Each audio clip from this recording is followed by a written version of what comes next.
मेहनत इतनी खामोशी से करो कि सफलता शोर मचा दे। वीडियो को लाइक जरूर करें। नमस्कार दोस्तों, मैं सिरांधा एक बार फिर से हाजिर हूं लेकर हिंदी में द हिंदू अखबार से करंट अफेयर्स के कुछ मुद्दे। तो चलिए शुरू करते हैं। एपेक यानी एशिया प्रशांत आर्थिक सहयोग की स्थापना 1989 में मुक्त व्यापार और आर्थिक सहयोग बढ़ाने के लिए की गई थी। इसमें 21 सदस्य देश हैं, जैसे अमेरिका, चीन और Japan.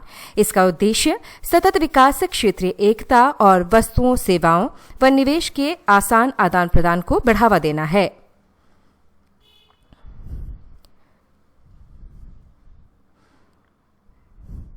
LAC line of actual control, ये भारत और चीन के बीच की वास्तविक सीमा रेखा है।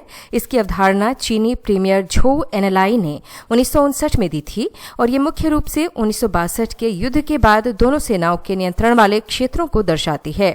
1993 में दोनों देशों ने इस पर शांति बनाए रखने के लिए समझौता किया, लेकिन इसकी सटीक स्थिति पर आज भी विवाद है।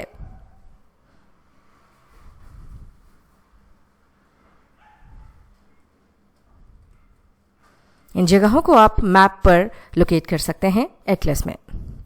यूएन की रिपोर्ट, जलवायु अनुकूलन के लिए फंड की भारी कमी।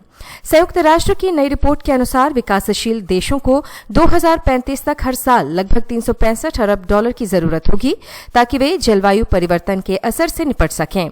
ये राशि वर्तमान अंतर्राष्ट्रीय फंड से 12 से 14 गुना ज्यादा है। 2023 में ये फंड घटकर केवल 26 अरब डॉलर रह गया।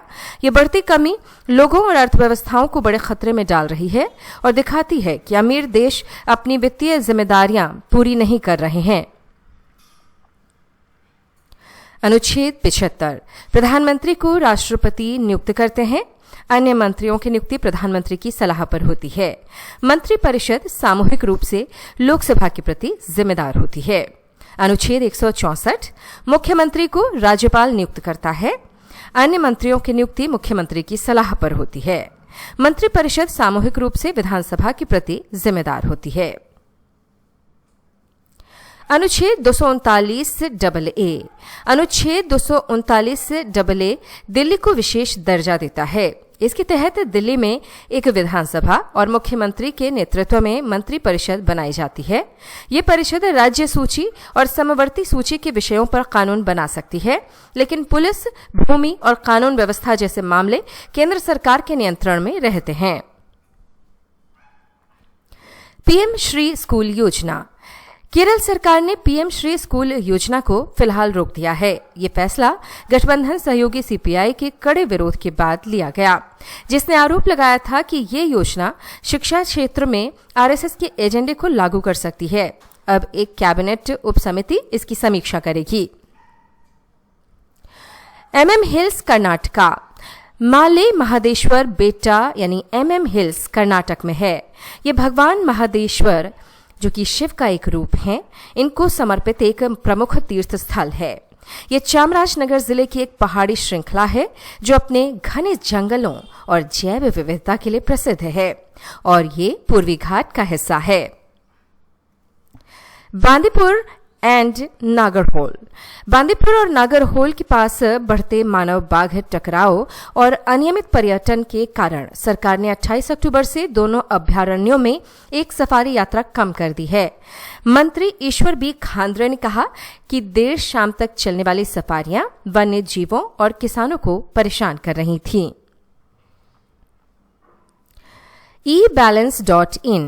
ebalance.in की रिपोर्ट के अनुसार भारतीय आईटी उद्योग व्यावसायिक हवाई यात्रा में एक बड़ा योगदान करता है, जो यात्रा का सबसे अधिक प्रदूषण फैलाने वाला तरीका है।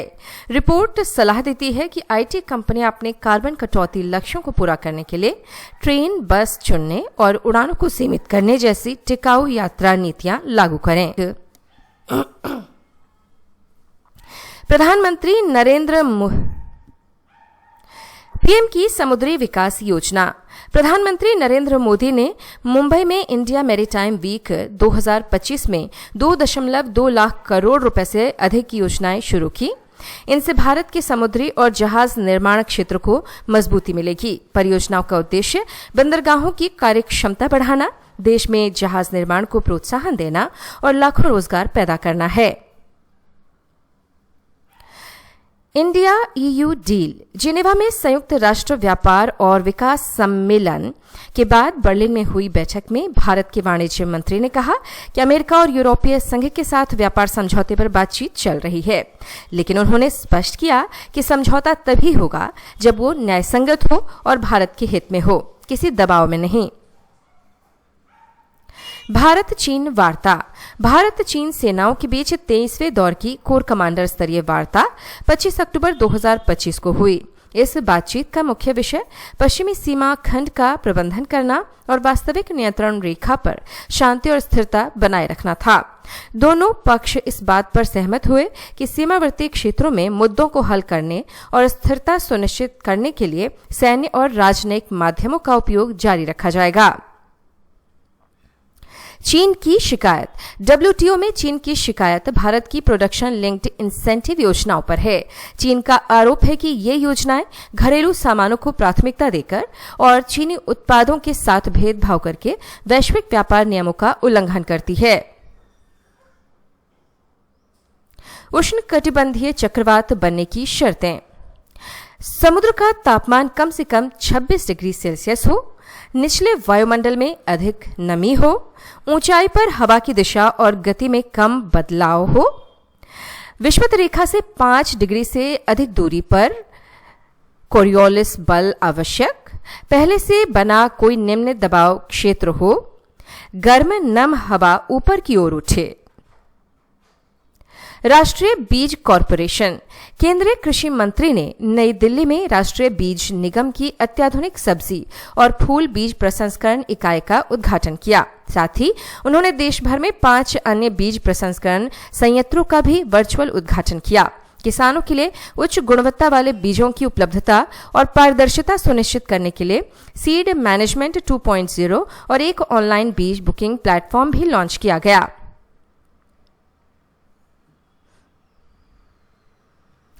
एटलस में मैप पर इन जगहों को लोकेट करें ताकि इसकी समझ आपकी बढ़ सके। दोस्तों, आज की वीडियो में इतना ही, लेकिन आपको जाते जाते याद दिला दूं कि ये पीडीएफ फाइल हमने कमेंट में डाला हुआ है, वहां पर आप आसानी से पढ़ सकते हैं।